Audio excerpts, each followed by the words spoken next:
सभी को प्यार भरा नमस्कार। जेट की ऑनलाइन क्लास में आप सभी का स्वागत है। आज हम पढ़ने वाले हैं उद्यान विज्ञान का एक बहुत ही महत्वपूर्ण टॉपिक, सब्जियों की खेती के प्रकार। बहुत ही इंपॉर्टेंट टॉपिक है और इसमें से हर बार किसी भी कॉम्पिटिटिव एग्जाम में एक ना एक सवाल पूछा जाता है, तो बहुत ही इंपॉर्टेंट टॉपिक है। प्लीज़ वीडियो को पूरा देखिएगा, तभी आपको ये समझ में आएगा। तो चलिए शुरू करते हैं। सबसे पहले खेती के जो प्रकार हैं, कितने प्रकार हैं, उसके बारे में बात करेंगे। सब्जियों की खेती को उनके उगाने, जलवायु और प्रकृति के आधार पर 7 भागों में विभाजित किया गया है। कितने भागों में विभाजित किया गया है? 7 भागों में विभाजित किया गया है। ये 7 भाग कौन कौन से हैं, इनके बारे में बात करते हैं। जो सबसे पहला है वो है गृहवाटिका। गृहवाटिका का मतलब होता है घर के पास में छोटी मोटी सब्जियां उगाना। फिर उसके बाद में दूसरा है मार्केट गार्डन। मार्केट गार्डन का मतलब होता है सब्जियों को मार्केट में बेचने के लिए सब्जियां उगाना। फिर उसके बाद में होता है ट्रक गार्डन। ट्रक गार्डन का मतलब होता है सब्जियों को दूरस्थ बाजारों में भेजना। यहाँ पर ट्रक का मतलब चलाने वाले ट्रक से नहीं है। जब मैं ट्रक गार्डन आपको बताऊंगा तो उस समय मैं आपको पूरा समझा दूंगा। फिर उसके बाद में अगला है बीज उत्पादन के लिए सब्जियों की खेती करना। यानी कि जब सब्जियों की खेती की जाती है तो उसका मुख्य उद्देश्य होता है बीज का उत्पादन करना और उन बीज को बेचना। फिर उसके बाद में नेक्स्ट है संसाधन के लिए सब्जियों की खेती करना। संसाधन का मतलब होता है जैसे अचार, जैम, जेली, मुरब्बा, चटनी आदि को बनाकर मार्केट में बेचने के लिए सब्जियों को उगाना। फिर उसके बाद में नेक्स्ट है तैरते सब्जी उद्यान। यानी कि सब्जियों को झील में या तालाब में तैरते हुए उगाना। फिर उसके बाद में नेक्स्ट अगला है बेमौसमी सब्जी उत्पादन। यानी कि मौसम के अभाव में या मौसम की अनुपस्थिति में सब्जियों को अनुकूलित वातावरण प्रदान करके सब्जियों को उगाना।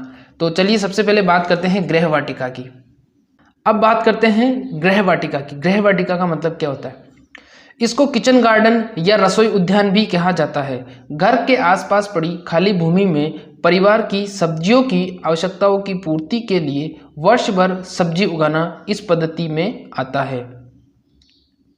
इस विधि में गृहवाटिका का औसत क्षेत्रफल 250 वर्ग मीटर रखा जाता है। इसके उदाहरण कौन कौन से? उदाहरण है मटर, टमाटर, प्याज, मिर्ची, ककड़ी और लौकी। अब इसको ध्यान से समझते हैं एक बार। सब्जियों की खेती के प्रकार में जो सबसे पहला प्रकार है वो कौन सा है? वो है गृहवाटिका। कौन सा है? गृहवाटिका। गृहवाटिका में क्या होता है?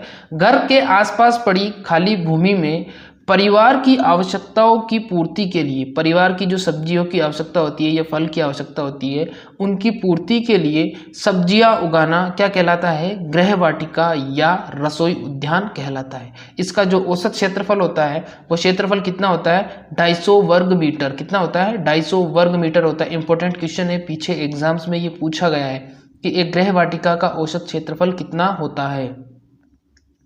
तो औसत क्षेत्रफल कितना होता है? लगभग 250 वर्ग मीटर। और जो गृहवाटिका है उसमें कौन कौन सी मुख्य सब्जियां उगाई जाती है?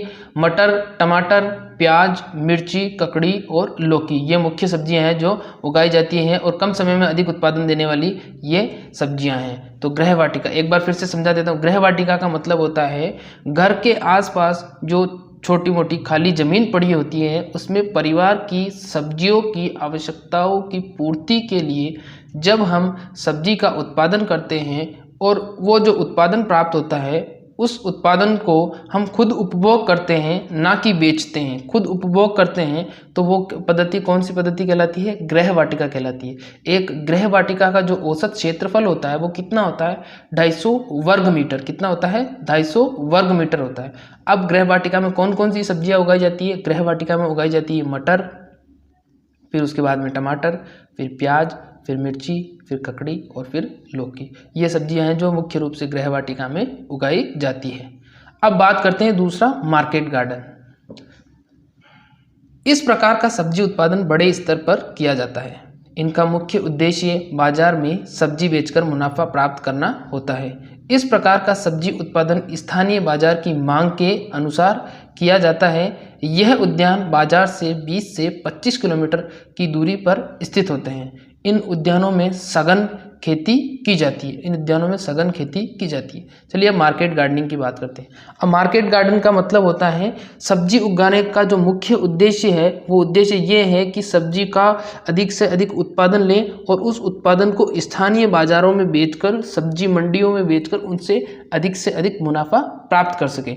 और इसमें जब सब्जी उगाई जाती है तो उसमें मुख्य इस बात का ध्यान रखा जाता है कि जो हमारे स्थानीय बाजार हैं उनमें अभी किस प्रकार की सब्जियों की मांग बढ़ रही है, उसी मांग के अनुरूप सब्जियों का उत्पादन किया जाता है। और ये जो उद्यान होते हैं ये बाजार से लगभग 20 से 25 किलोमीटर की दूरी पर स्थित होते हैं और इन उद्यानों में सघन खेती की जाती है। सघन खेती का मतलब होता है कि कम क्षेत्रफल में अधिक सब्जियां उगाना। सघन खेती का मतलब होता है कम क्षेत्रफल में अधिक सब्जियां उगाना और उन सब्जियों को उगाकर स्थानीय बाजारों में बेचा जाता है और अधिक से अधिक मुनाफा प्राप्त किया जाता है। जैसे हमारे जो आसपास के जो शहर होते हैं उनमें जो सब्जी मंडियाँ होती हैं वो सब्जी मंडियाँ मार्केट कहलाती हैं और उन्हीं में सब्जियों का लेन देन और बेचा जाता है और इस प्रकार का जो खेती का प्रकार होता है वो होता है मार्केट गार्डन।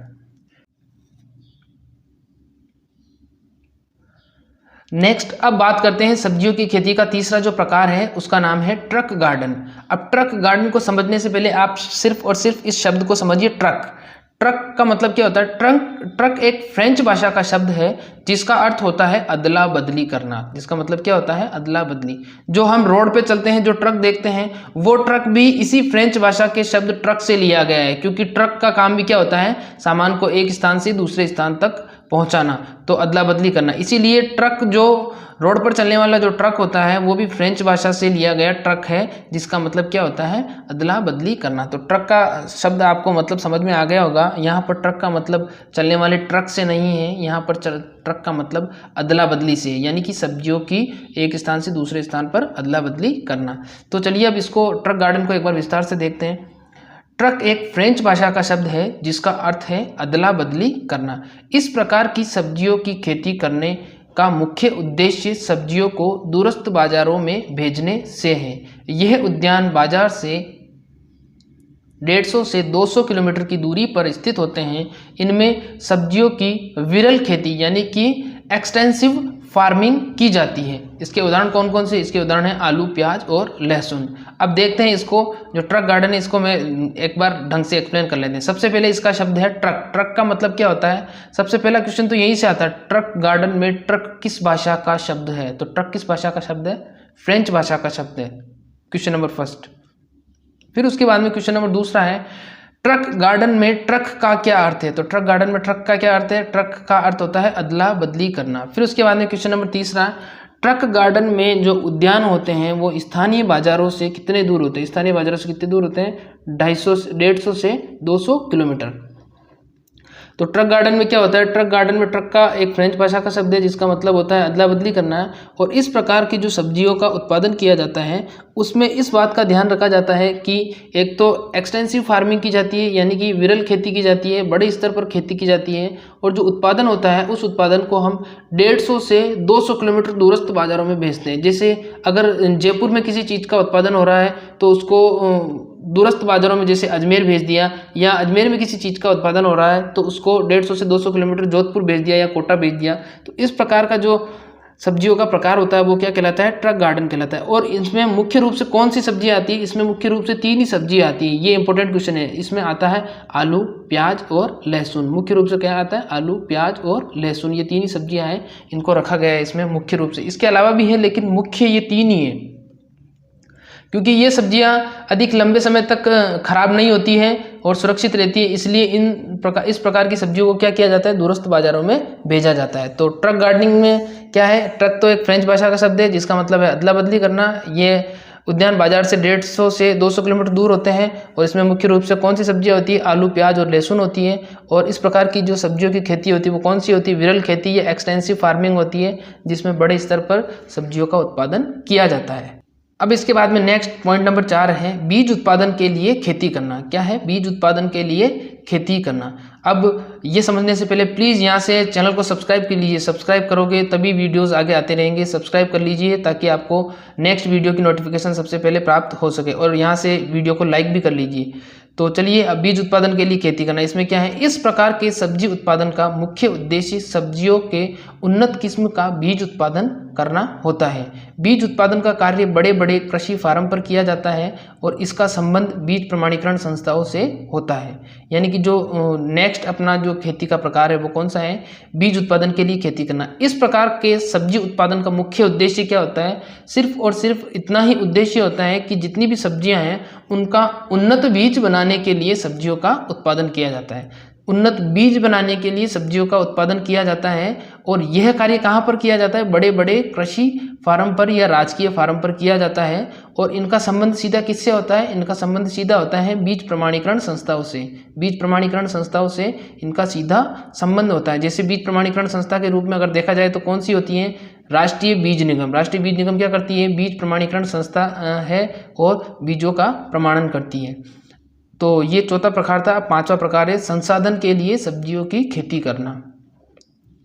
संसाधन का मतलब होता है किसी भी सब्जी को लंबे समय तक सुरक्षित रखने के लिए उसमें कुछ बदलाव करना और उनको सुरक्षित रखने के लिए किसी भी प्रकार के केमिकल या रसायन का उपयोग किया जाता है, फिर उसके बाद में उनको सुरक्षित किया जाता है। जैसे जैम, जेली, मुरब्बा, अचार, चटनी, ये सब संसाधित पदार्थ ही हैं जो सब्जियों से और फलों से बनाए जाते हैं।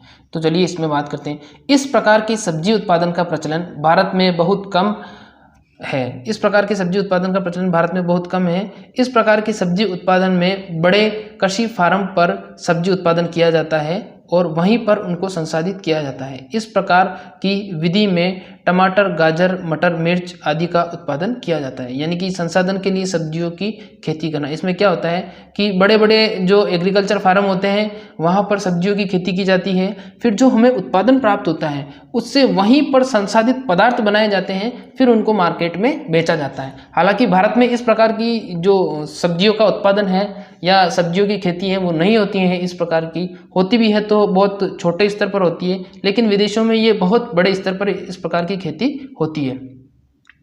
तो संसाधन के लिए सब्जियों की खेती करना में मुख्य उद्देश्य क्या होता है कि सब्जियों को उगाया जाता है बड़े स्तर पर, फिर उनको वहीं पर संसाधित किया जाता है। उनसे जैसे सपोज मान लो आपकी टमाटर उगाया, तो टमाटर उगाने के बाद में बड़ा उत्पादन प्राप्त हुआ, उत्पादन से वहीं पर फिर सॉस बनाया जाएगा और फिर उस सॉस को बेचा जाएगा या केचप बनाया जाएगा। या जैसे अन्य कोई सब्जियां उगाई गई, मटर, गाजर, तो उनको वहीं पर उगाया जाएगा, फिर वहीं पर उनसे अचार बनाया जाएगा या और उनसे उत्पाद बनाए जाएंगे और फिर वो बाजार में बेचे जाएंगे। तो ये था संसाधन के लिए सब्जियों की खेती करना। अब इसके बाद में नेक्स्ट बात करते हैं। संसाधन के लिए सब्जियों की खेती करना हो गया। फिर उसके बाद में नेक्स्ट अगला है पॉइंट नंबर 6, तैरते सब्जी उद्यान। तैरते हुए सब्जी उद्यान। इस प्रकार के सब्जी उद्यान कश्मीर की डल झील में होते हैं। ये सिर्फ पूरे भारत में एक ही जगह होते हैं। कहाँ पर होते हैं? कश्मीर की डल झील में। वैसे तैरते सब्जी उद्यान तो नहीं, लेकिन जो स्थानीय राजस्थान में स्थानीय जो गांव हैं उनमें जो तालाब है वहाँ पर सिंगाड़े की खेती बड़े स्तर पर होती है। सिंगाड़े की खेती बड़े स्तर पर होती है, तो वो भी लगभग इसी के अंतर्गत आता है, थोड़ा इसी का एक पार्ट है। तो जो तैरते हुए सब्जी उद्यान है वो कहाँ पर है? कश्मीर की डल झील में। ये क्वेश्चन पीछे जेट में 2 बार आया हुआ है। ये क्वेश्चन तैरते हुए सब्जी उद्यान कहाँ पर है? तो तैरते हुए सब्जी उद्यान कहाँ पर है? कश्मीर में डल झील में है। इस प्रकार की खेती में सब्जियों को तैरते हुए घास के आधार पर उगाया जाता है। यानी कि इसमें सब्जी उत्पादन जब किया जाता है तो सबसे पहले क्या किया जाता है? एक टाइफा नाम की एक घास होती है, उसका आधार तैयार किया जाता है। उस घास को तालाब में बिछा दिया जाता है। जितने एरिया में हमें सब्जी लगानी होती है उसमें उसको बिछा दिया जाता है। और ये घास हल्की होती है इसलिए ये डूबती नहीं है, और इसका आधार तैयार हो जाता है। फिर उस आधार में उसके ऊपर वो सब घास नम हो जाती है और उस घास के ऊपर क्या उगाया जाता है? सब्जियों को उगाया जाता है। और ये विधि कब अपनाई जाती है? ये विधि अपनाई जाती है गर्मियों में। कहाँ पर कब अपनाई जाती है? गर्मियों में अपनाई जाती है। तो जो तैरते हुए सब्जी उद्यान है वो कहाँ पर है? वो कश्मीर में है। कश्मीर में कौन सी झील में है? डल झील में है। और कौन सी घास काम में लेते हैं? इसमें टाइफा घास काम में लेते हैं। अब देखो इसमें से कौन कौन से क्वेश्चन आते हैं। क्वेश्चन नंबर फर्स्ट तो ये आता है कि जो तैरते हुए सब्जी उद्यान है वो कहाँ पर है? कहाँ पर है? कश्मीर की डल झील में है। फिर इसके बाद में क्वेश्चन नंबर दूसरा है कि तैरते हुए सब्जी उद्यान है उनमें आधार किसका तैयार किया जाता है? किसका तैयार किया जाता है? टाइफा नामक घास का तैयार किया जाता है। फिर इसके बाद में क्वेश्चन तीसरा है कि जो तैरते हुए सब्जी उद्यान है वो किस मौसम में सब्जियों का उत्पादन करते हैं? तो वो किस मौसम में करते हैं? गर्मियों में सब्जियों का उत्पादन किया जाता है। तो ये था छठा प्रकार तैरते सब्जी उद्यान। अब बात करते हैं 7वें की, बेमौसमी सब्जी उत्पादन। बेमौसमी सब्जी उत्पादन का मतलब क्या होता है? इस विधि में सब्जियों को उगाने के लिए उनको कृत्रिम रूप से वातावरण प्रदान किया जाता है। कृत्रिम रूप से वातावरण प्रदान किया जाता है। इसके लिए ग्रीन हाउस या पॉली हाउस का उपयोग किया जाता है। इसके लिए ग्रीन हाउस या पॉली हाउस का उपयोग किया जाता है। यह थोड़ी जटिल है परंतु इसमें मुनाफा अधिक होता है। यह थोड़ी जटिल है परंतु इसमें मुनाफा अधिक होता है। अब इसका समझते हैं क्या है ये बेमौसमी सब्जी उत्पादन का मतलब। ये ऐसा होता है जैसे कि टमाटर का सीजन चला गया लेकिन बाजार में टमाटर की मांग बनी हुई है, तो उसको देखते हुए सब्जियों को एक कृत्रिम वातावरण में उगाया जाता है जिसको बोला जाता है ग्रीन हाउस या पॉली हाउस। जो बड़े बड़े फार्म होते हैं एग्रीकल्चर फार्म, उस पर ग्रीन हाउस और पॉली हाउस बड़े बड़े संरचनाएं लगी होती हैं, उनमें कृत्रिम रूप से उनको नियंत्रित वातावरण प्रदान किया जाता है। उनको नियंत्रित वातावरण प्रदान किया जाता है जिससे सब्जियों को कम पानी की आवश्यकता होती है और कम पानी में और कम समय में हम उनको उगाकर उनसे बड़े स्तर पर उत्पादन प्राप्त कर सकते हैं। ये बेमौसमी सब्जी उत्पादन होता है। इस विधि में क्या होता है, इस विधि में ये थोड़ी जटिल होती है क्योंकि इसमें हर चीज़ का ध्यान रखा जाता है, परंतु इनमें मुनाफा भी अधिक होता है क्योंकि इसमें बम्पर पैदावार होती है, उत्पादन बहुत अधिक प्राप्त होता है, तो मुनाफा भी अधिक होता है। तो ये बेमौसमी सब्जी उत्पादन, ये 7 प्रकार थे। अब एक प्रकार और भी है, वो मैं बता देता हूँ आपको। अब नेक्स्ट है दियारा खेती। दियारा खेती क्या होता है, ये उसका भाग नहीं है, ये थोड़ा सा अलग है। दियारा खेती में क्या होता है, नदियों के किनारे पर सब्जियों की खेती करना दियारा खेती कहलाता है। यानी कि नदियों के किनारे, जो नदी के आसपास के जो क्षेत्र होते हैं वहाँ पर मिट्टी नम होती है, तो नदियों के किनारे पर सब्जियों की खेती करना क्या कहलाता है, दियारा खेती कहलाता है। तो क्वेश्चन आपसे पूछा जा सकता है कि जो नदियों के किनारे जो खेती की जाती है वो क्या कहलाती है, सब्जियों की जो खेती की जाती है वो क्या कहलाती है, वो कहलाती है दियारा खेती या दियारा कल्टीवेशन। फिर इसके बाद में इस प्रकार की खेती का मुख्य रूप से कद्दू वर्गीय सब्जियों को उगाया जाता है। कद्दू वर्गीय सब्जियां कौन कौन सी होती हैं, जैसे तरबूज, खरबूजा, ककड़ी, खीरा, टिंडा, लौकी, करेला, ये सारी जितनी भी बेल वाली जो सब्जियां होती हैं वो क्या कहलाती हैं, वो कहलाती हैं कद्दू वर्गीय सब्जियां। क्या कहलाती है, कद्दू वर्गीय सब्जियां कहलाती हैं। तो इनका उत्पादन किया जाता है। अब दियारा खेती से 3 प्रकार के क्वेश्चन आपसे पूछे जा सकते हैं। सबसे पहला कि जो नदियों के किनारे पर जो खेती की जाती है सब्जियों की, वो क्या कहलाती है, दियारा खेती या दियारा कल्टीवेशन कहलाती है। फिर उसके बाद में दूसरा है कि दियारा खेती में मुख्य रूप से किस प्रकार की सब्जियों को उगाया जाता है, तो तरबूज, खरबूज, ककड़ी, खीरा को उगाया जाता है। फिर इसके बाद में ये भी पूछा जा सकता है दियारा खेती में किस कुल की सब्जियों को अधिक उगाया जाता है, तो कद्दू वर्गीय सब्जियों को अधिक उगाया जाता है। एक क्वेश्चन और भी है कि सबसे बड़ा सब्जियों का सबसे बड़ा जो कुल है वो कौन सा है, कद्दू वर्गीय या कुकुरबिटेसी सबसे बड़ा कुल है। तो दोस्तों आज की वीडियो में बस इतना ही। एक बार प्लीज़ यहाँ से चैनल को सब्सक्राइब कर लीजिए और मैं आपको एक सरप्राइज देने वाला हूँ, एक बार चैनल को सब्सक्राइब कर लीजिए। अब यहाँ पर एक क्वेश्चन लिखा हुआ है कि भिंडी किस कुल का पादप है, भिंडी किस कुल का पादप है, तो भिंडी का कुल किस कुल का पादप है, इसके ऑप्शन है solanaceae, option B malvaceae, option C cruciferae और ऑप्शन डी ग्रेमिनी। इसका आंसर देना है आपको। जो इसका सही आंसर देगा उसका फोटो अगली वीडियो में यहाँ चिपका हुआ होगा और उसका नाम लिखा हुआ होगा और उसको विनर के तौर पर उसको यहाँ पर पब्लिश किया जाएगा या दिखाया जाएगा। तो एक बार कमेंट करके ज़रूर बताना और वीडियो को एक बार लाइक कर दीजिए यहाँ से, और प्लीज़ चैनल को एक बार सब्सक्राइब कर लीजिए ताकि अगली वीडियो आपको समय पर मिल जाए। Thank you.